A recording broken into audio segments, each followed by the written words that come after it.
সালাতুল হাজত নামাজ পড়লে কি হয় জানেন?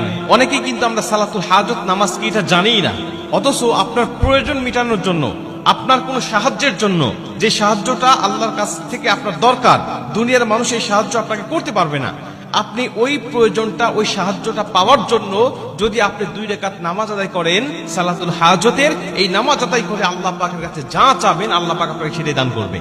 মনে করেন আপনার এমন কিছু প্রয়োজন এখন যেটা দুনিয়ার মানুষ আপনাকে দিতে পারবে না, এটা আল্লাহর কাছ থেকে আপনার দরকার, গায়েবী ভাবে দরকার, তখন আপনি 2 রাকাত নামাজ পড়বেন। নবীজি সাল্লাল্লাহু আলাইহি ওয়াসাল্লাম বলেন, তোমাদের যখন কোনো কিছু প্রয়োজন হয় আল্লাহর কাছে, তখন তোমরা উত্তম রূপে ওযু করবে, উত্তম রূপে ওযু করে 2 রাকাত নামাজ আদায় করবে এবং আল্লাহ পাকের প্রশংসায় লিপ্ত হবে, আল্লাহ পাকের প্রশংসা করবে। প্রথমে উত্তম রূপে ওযু, 2 নম্বরে 2 রাকাত নামাজ এবং 3 নম্বরে আল্লাহর প্রশংসা এবং 4 নম্বরে তোমরা আমার উপরে দরুদ পাঠ করো, আমার উপরে দরুদ পাঠ করে তোমরা আল্লাহর কাছে দোয়া করো। শোনেন, আমরা অনেকেই দোয়া করি আনকমপ্লিট দোয়া, আদর্শ দোয়া নয়। এই দোয়ার মধ্যে কোনো একটা মিস্টেক হয়ে যায়, তার মধ্যে একটা হলো দরুদ পাঠ করা। নবীজি বলছেন যে দোয়ার মধ্যে দরুদ পাঠ করা হয় না, ওই দোয়াটা আদর্শ দোয়া নয়, ওই দোয়াটা আল্লাহ পাকের কাছে কবুল হয় না, গ্রান্টেড হয় না। এজন্য তোমরা আল্লাহ পাকের প্রশংসা করবে, আমি নবীর উপরে দরুদ পাঠ করবে, দরুদ পাঠ করে তোমরা তখন আল্লাহ পাকের কাছে দোয়া করবে যে আল্লাহ আপনি আমাকে এটা দান করেন, আমার এটা দরকার, এটা আমার প্রয়োজন, এটা দুনিয়ার মানুষের ক্ষমতা নাই এটা আমাকে দেয়। আল্লাহ তুমি ছাড়া কেউ আমাকে দিতে পারবে না, তুমি তো আমার রব, আমি তোমার গোলাম। আল্লাহ আমি ছাড়া তোমার দুনিয়াতে হাজার বান্দা আছে, কিন্তু আল্লাহ তুমি ছাড়া আমি বান্দার কাছে দ্বিতীয় কোনো রব নাই।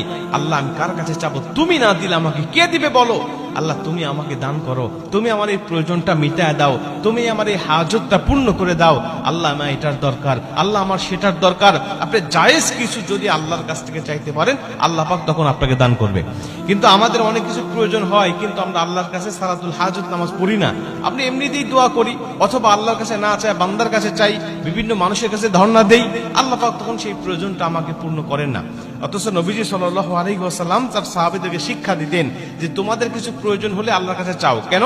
আল্লাহ পাক পবিত্র কোরআনের মধ্যে বলছেন ওয়াস্তাঈনু বিস-সাবরি ওয়াস-সালাহ, তোমরা আল্লাহর কাছে চাও ধৈর্য এবং সালাতের মাধ্যমে, ধৈর্যের মাধ্যমে এবং নামাজের মাধ্যমে আল্লাহর কাছে চাও। তার মানে আল্লাহর কাছে চাওয়ার 2টা পন্থা আমরা এখান থেকে পেলাম।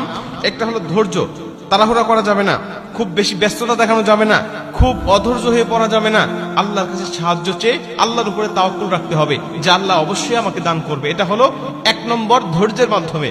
2 নম্বরে হলো সালাতের মাধ্যমে, সালাতের মাধ্যমে আল্লাহর কাছে দোয়া করলে আল্লাহ পাক তাকে দান করে।